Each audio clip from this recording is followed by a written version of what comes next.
When a client comes in and says, how much is this going to cost? I think they're used to lawyer speak and dodging that question. And that's one of the differences I want to be able to give and say, here's how much. Yeah. And I want to be real about it. How is that fair to tell them a number that's a tenth of what it's really going to cost?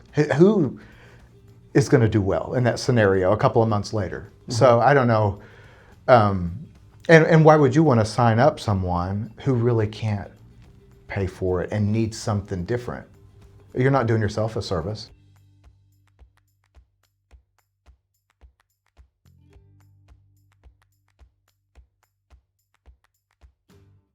Welcome to Financially Legal. I'm your host, Emery Wager, co-founder of Confido Legal, an integrated payments platform specifically designed for the legal space. And today, this episode has been a long time coming. We've talked about it for probably years now. But I'm on site, the first ever on-site episode at Bundy Law in Tulsa, Oklahoma, with founder, managing partner, Aaron Bundy. So Bundy Law, let me get my notes out here.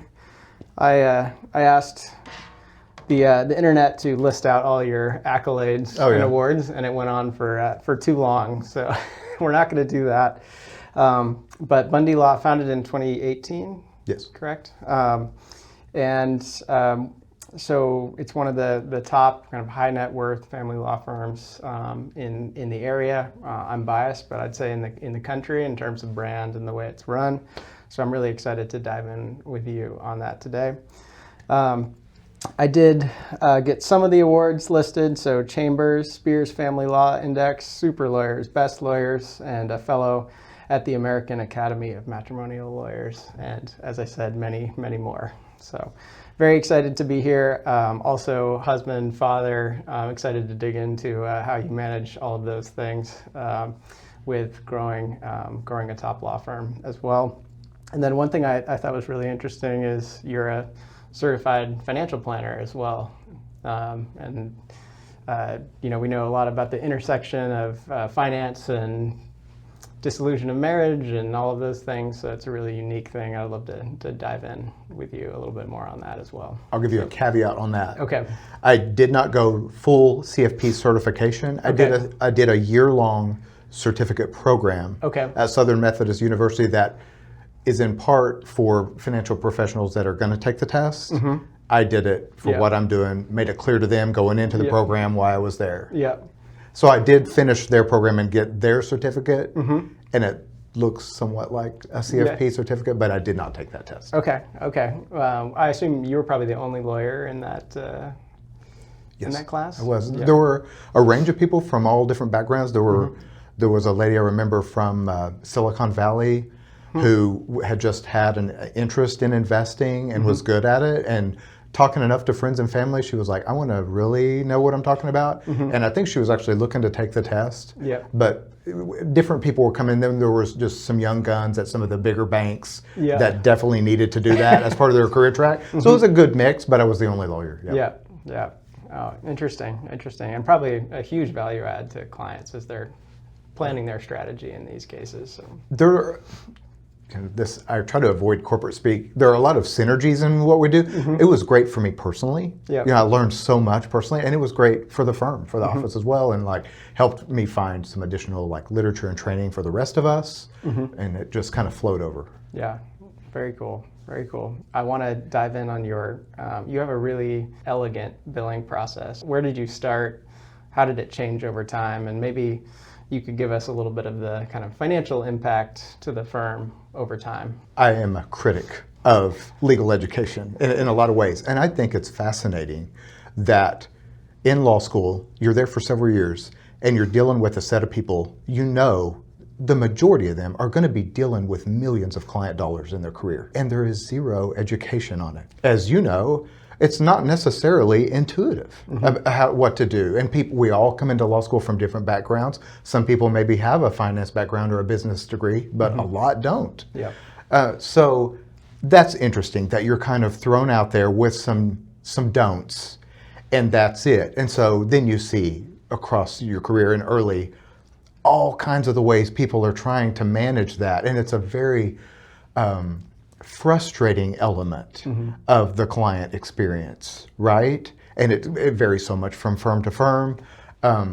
So that's part of it, is just the kind of the lack of education and expectations, and the counterintuitive nature of it that drove me to, what is it, build a better mousetrap or look for a way to do this better. And that's part, I think, of like who I am, is question the status quo. Like, is there a better way to do this a little bit, right, that would work? Some of it's selfish. Yeah. Can we eliminate some of these billing questions clients have by making it more transparent going in, right? That helps us. Can we focus on what we want to do, which is practice law? How do we eliminate a full week of questions from clients from billing that we both need? They need a bill. We need that too. And it's super problematic. Yep. I like how you kind of like prioritize like transparency over outcomes. I think maybe you even had a quote on that. Is like, how can we continually make it clear what it's going to cost, shrink the billing cycle, so it is more like predictable for the client. Right. And again, I'm going to use the word again, like selfishly, it's a better process. And I'm in high conflict cases, right? Really contentious stuff. The more informed my client is going in, the better that experience is, right? If I can really give you certainty in certain areas and then really identify why I can't in the others, at least you're clear on the expectations going in. So that's part of it, right? I mean, the billing, we're all doing it, and no matter how we're doing it, contingency, flat fee, or otherwise, we have to communicate that and set expectations and then deliver. So what were some of the evolutions over time? I mean, you have this really kind of crisp evergreen retainer model that does provide a lot of transparency to the client. But I assume it maybe took some time to get there. How did it start, and what were like the key changes that you made to get to where you are today? Thinking back about that, again, without just kind of accepting things as the way people are doing them, and then without dropping any names, using kind of a case management system out of the box. You kind of get what they offer, right? And so going back to a couple of different kind of case management models, there's this kind of expectation, at least the way I see it, that you get a retainer and then you're going to bill and then you're going to have a ton of accounts receivable. Yep. Right? And so, right, everybody's doing that. And then, over time, this isn't working for me, right? Because now we've got this whole other goose chase that we set up. Like, how can you say this isn't working when it is doing exactly what it was set up to do? Yep. Right? And then I just, it's research frustration, and you hear about the evergreen model. I looked at flat fees too, which have its own set of problems because of ballooning scope of work and everything else, in litigation. But it's just about, some of it is testing those models and seeing what works, and also kind of pushing through resistance from, if lawyers don't do it that way, then our industry is interesting. I know the way you've designed it, you have this great sort of at a glance dashboard to see how your firm is kind of performing financially. Can you talk about some of the kind of the key metrics there, and what do you look at, like on a daily basis?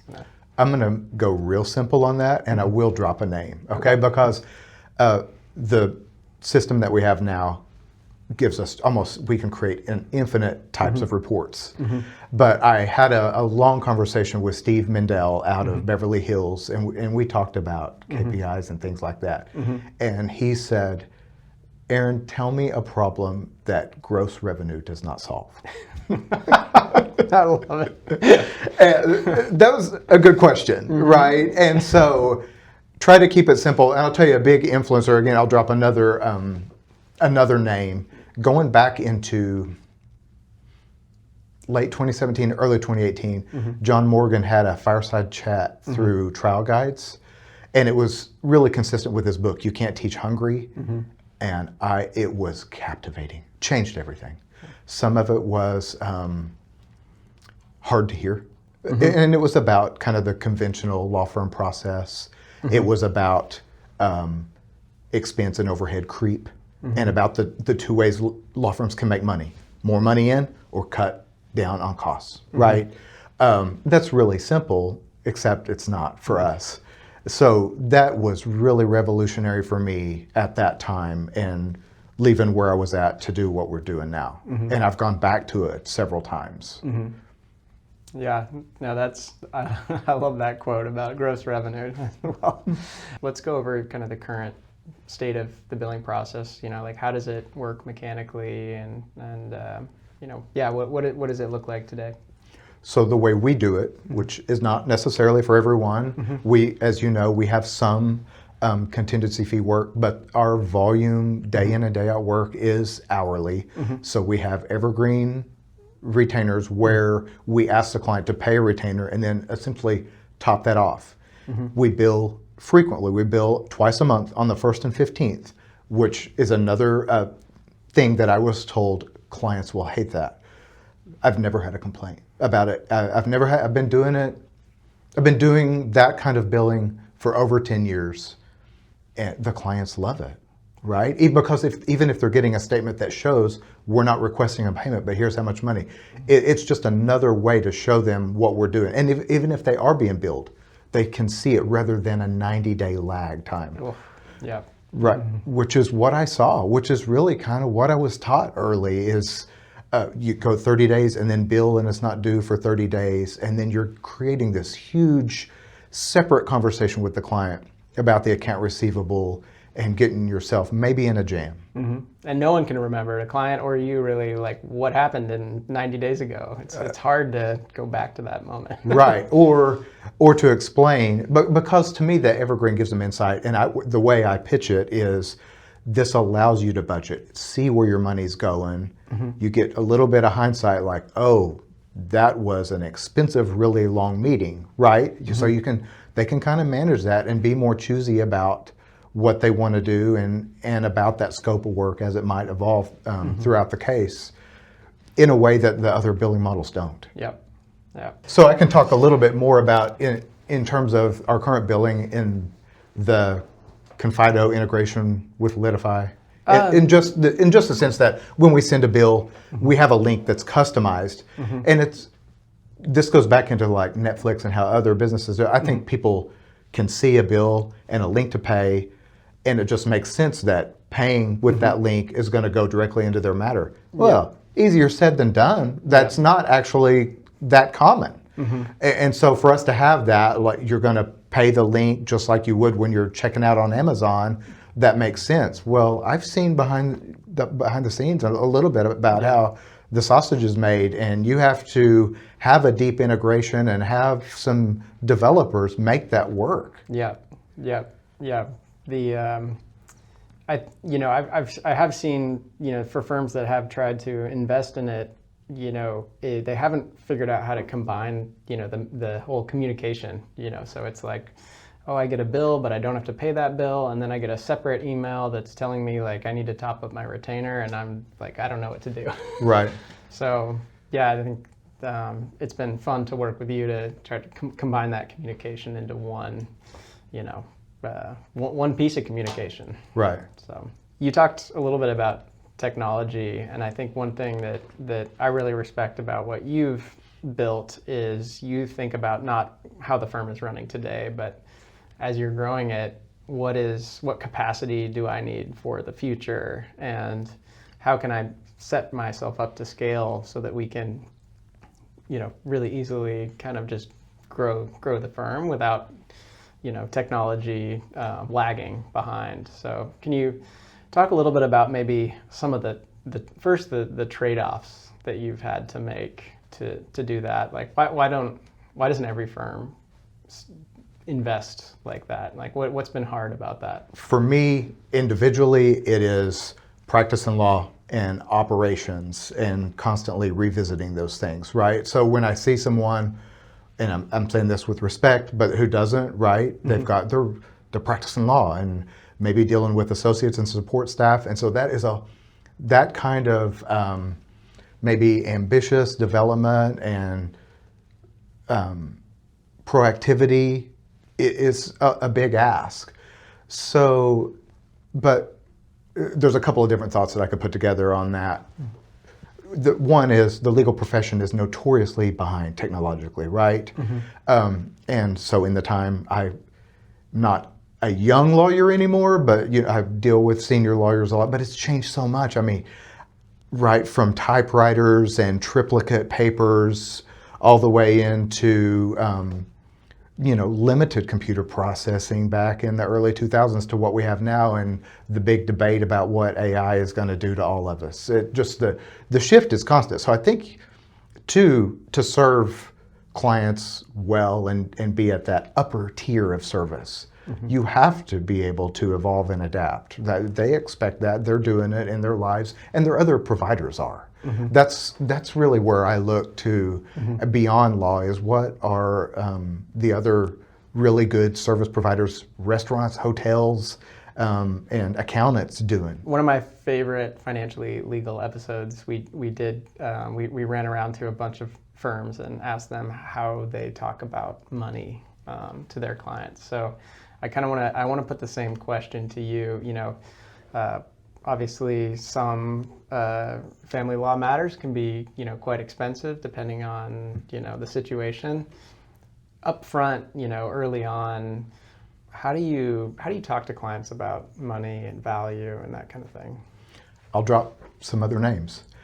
Going back to a book by Nick and Courtney Rowley, Running with the Bulls, they have a chapter on talking about money. There's a cultural thing, a taboo about talking about money and how much you make, right? And then you go back to the lack of education in law school about it. You may be kind of insecure about talking about money. So I really talk about it. I'll ask them, what's your budget? What are your expectations, right? I have a sense from an intake on their incomes and assets. Sometimes you don't, because you've got a third-party payor out there. But I don't know how you know without asking and talking about it and telling them. And the nice thing about the reports that we have now is I can tell them a range. Can I get to the penny on how much your case is going to cost? No. But I can give you a high end, and I can give you a low end, and I can tell you how agreements and settlements can really reduce and mitigate those expenses. But when a client comes in and says, how much is this going to cost? I think they're used to lawyer speak and dodging that question. And that's one of the differences I want to be able to give and say, here's how much. And I want to be real about it. How is that fair to tell them a number that's a tenth of what it's really going to cost? Who is going to do well in that scenario a couple of months later? So I don't know. And why would you want to sign up someone who really can't pay for it and needs something different? You're not doing yourself a service. Yeah, exactly. I mean, you kind of almost get the chance to sort of underwrite the situation or the client at the same time too. Is this really someone who will pay the evergreen retainer? Right. And not only that, they're going to get billed every 2 weeks. So if things are changing, they will know in real time. Is this case, are we on track? Is it changing? That kind of thing. There are two elements that go with that. One is the retainer, like especially in the evergreen model where you're setting, hey, I'm asking you, and the contract is going to be to keep this amount in trust. And the other one is rates, which is maybe a whole different conversation about. I do want to talk about rates. Which is how we get into that. There's a big disconnect between lawyers and clients in terms of how they view rates. Yeah, maybe that's a good segment. I love this quote is nothing that, this is a quote of yours, nothing is more expensive than a cheap lawyer. And I couldn't agree more. One of our lawyers that we work with, she is our least expensive lawyer to work with, and has the highest hourly rate of any of the lawyers we work with. And so maybe talk a little bit more about that quote, how you sort of came to that perspective. It is really counterintuitive though, right? But I've seen it over and over and over again. I've seen lawyers with really low rates and how they make up for it. And they do it in ways that really expose them, unfortunately. And again, without casting aspersions, but they're not really doing themselves any favors because of the way they're having to make up for maybe being below market, right? Yep. So there are a couple of things that go with having a higher rate. One is that is how we're paid, and so that is how the case is funded, right? And it how all the operations, the infrastructure of the office are paid for. So could someone take advantage of that and charge a rate, not do it? Sure. But for a premium service with a case that needs a lot of man hours, right? That retainer and the rates kind of speak to the devotion and the ability of the firm to target that and work on it and deliver what we promised, right? Because otherwise, again, you may be setting yourself up for failure because you need to do other things, or you don't have the technology and resources that you need to do what that case requires. Then there is kind of the prestige element of rates, and that is the perception of clients, which is maybe I could segue there and go kind of off, but perception is a whole other thing. We try to manage expectations in the case, talk about the budget, talk about the timeline, but the client also has their own perception, some of which we cannot control. And every lawyer can tell you about maybe a case that they lost and they have a happy client that gives them a hug and knows that they went to bat. And then there's the client that you cannot win for. I mean, no matter what you do, at best, you should have won that, right? When you know you just hit a home run. And there are things that we can say and do in front of that, and there are limitations there. But going back, circling all the way back to rates and like the perception of what we're doing is how the client views what they're paying for and what they should get in return. And I hope that this all connects. But clients' perceptions about attorney rates are shaped by media, by Hollywood, television, and movies. I've had many clients come in and tell us that they may have met with other lawyers about their case or maybe in other cases, and they were quoted a rate that's much lower than ours, and they were prepared to pay triple that based on going in. I thought lawyers charge X, Y, or Z, right? So we're doing it. The limitations are in our own minds. And, how much money have any of us left on the table based on our own self-imposed limitation when the client maybe had done their own research and has their own budget in mind and is ready to write a check? We're doing it to ourselves. Yeah. How do you bring in value to the rates too? How do you talk about kind of like potential outcomes and what someone wants to get out of it? Like how do you connect the dollars to the value? So I know someone like you is not saying you're getting an hourly lawyer. You're getting what are they getting? How do you communicate that? So we have to talk about their goals for the case, right? Depending on the circumstances, which may be different from what you might think they want based on the type of case. But then it is about the resources and what it's going to require to achieve what they want. There's another disconnect there in that the client comes to us for a specific outcome, which we cannot guarantee, right? They're there for a reason and are paying us to do that, to accomplish that, and we can't promise it, and it's in the hands of a judge or a jury. So what can we control? Service, the experience, everything else about it. So to me, it goes back into the conversation about money. I have an honest conversation about what we can do and what we can't. I cannot and will not promise a specific outcome at a trial. Again, that's a setup for failure. So I don't know if that answered your question. Yeah, no, it's really, I like, focusing on what you can control. That's really interesting.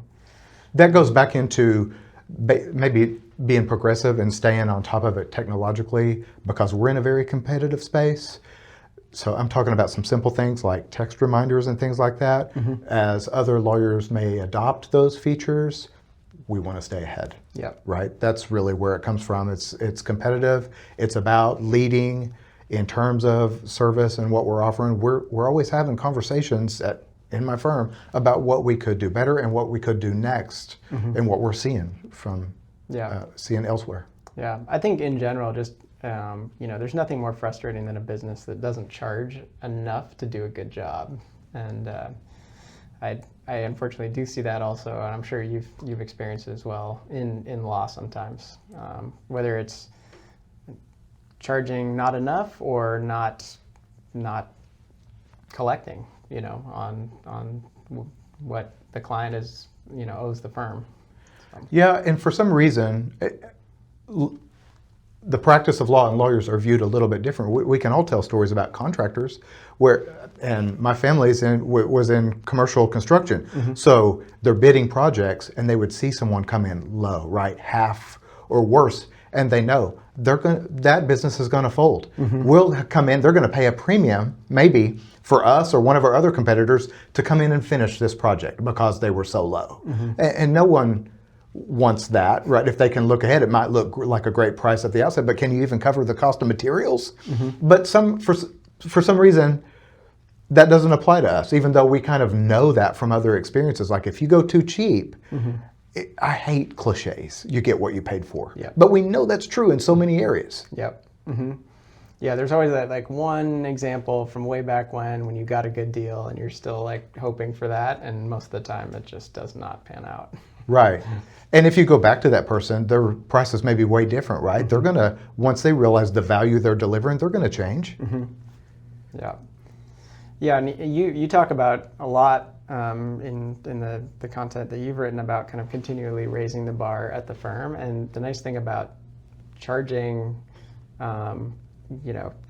charging more is it kind of pushes you to raise the bar a little bit more because you have to deliver, and then it kind of just slowly, elevates the whole client experience. So really interesting.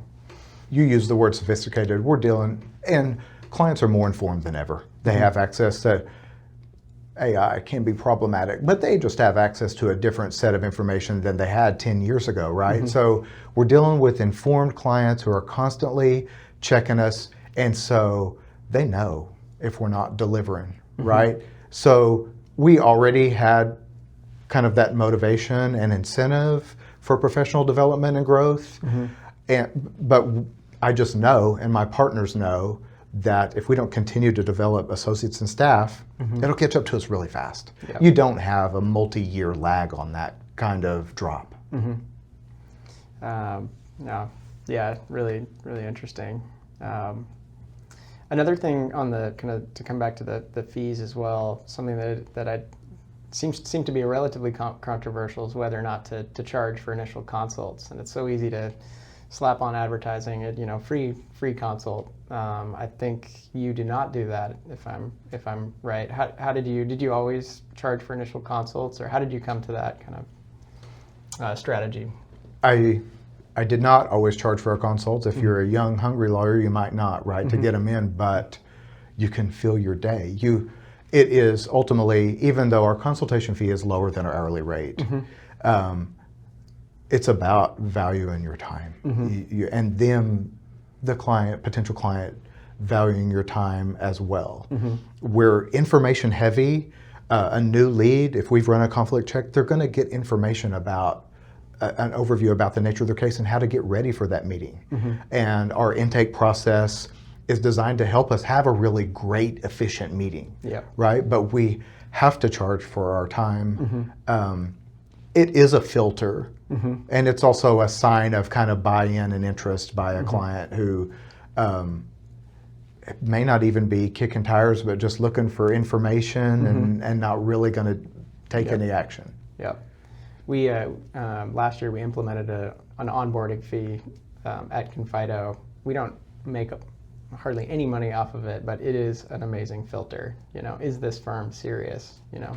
Because we'll work with anyone, any size, but it's so frustrating to work with someone who just isn't in it and isn't serious about their practice, and that initial barrier is such a great filter. I like the way you put it. If I didn't charge for consult fees, I would starve. I would be in free meetings all day. I can't do that. Yeah. It's great. It does. I love. It's such a small thing, but in our kind of niche world, I love the debate raging on it. So it's great to hear your perspective on it. You've touched a little bit on kind of alternative fee structures. Can you talk a little bit about your sort of experimentation there, or where have you landed on that? Different people have different opinions on hourly billing. I know all the arguments against billing by the hour, and they're all true, except that it is also a kind of great standard of accountability, a great way for us to measure our cases, to give clients information on a budget and why it would cost so much, and to hold, if you've got multiple associates and support staff, a great way to hold them accountable and see what they're doing, right? There are a lot of positives to billing by the hour too, right? Is it the best way, depending on the nature of your business, to determine your value? Not necessarily. Flat fees are problematic. I have seen so many different types of flat fee agreements trying to mitigate against something being arguable within scope, and then you're just getting taken advantage of. And I know, a good friend of mine preached flat fees for years, and he's not doing it anymore because a couple of them got away from it. It doesn't take that many. Yep. And he was like, oh man, I mean, it'll just ruin your quality of life. So I'm not against it. It goes back to that transparency and communication about what we're doing, what's the budget, what's our scope of work. And then you also have to be firm. And if they're going to violate that and ask you, you have to be willing to conclude the relationship. To make that work. Value add and contingency arrangements are not permissible in family law. So where those are an option in the contingency work that we do, right, or injury work, then we do those. What percentage of your practice is kind of non-family law work? Less than 10%. Yep. We're volume family law.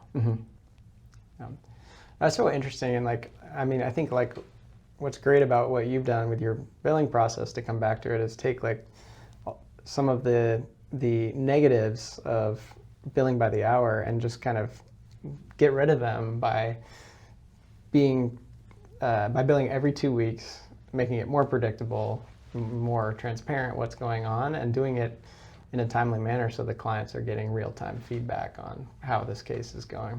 So I'll jump ahead to, and I think you touched on it at the very beginning here, in terms of being a husband and a father and doing this. And I'll go really sideways and then tie it together, because I was talking to my associates about where I've seen lawyers engaged in bad behavior or doing something weird, and they're not necessarily like an evil personality, person, right? But something's off. 9 times out of 10, there's a money problem. The worst, most complicated situations I've seen in family law are when the client of that lawyer is into them for 20 grand. There's no promise or more. There's no promise or hope of collection, right? Now they're getting payments, whatever they can get. The whole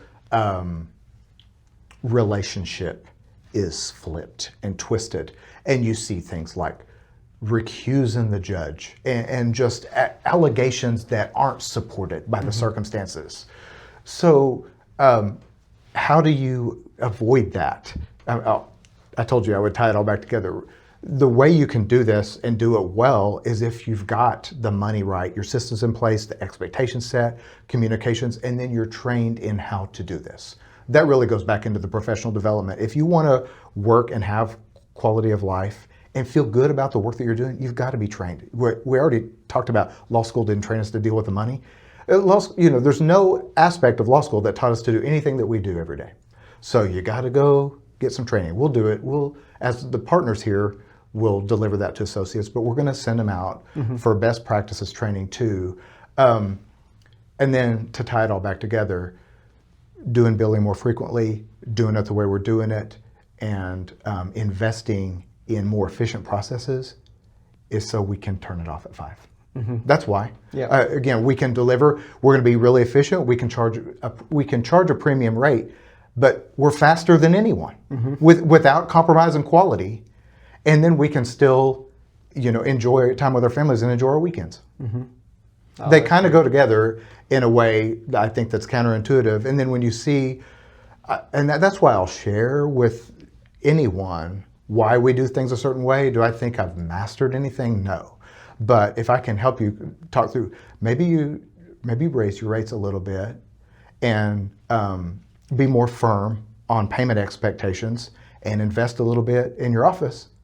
And suddenly your whole life is better, and suddenly you're a better lawyer.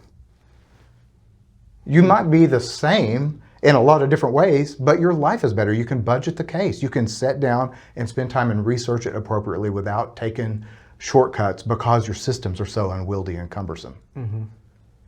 Oh, I love it. Yeah, that is great. And for our listeners, I know this is true because you were with your kids this morning, right?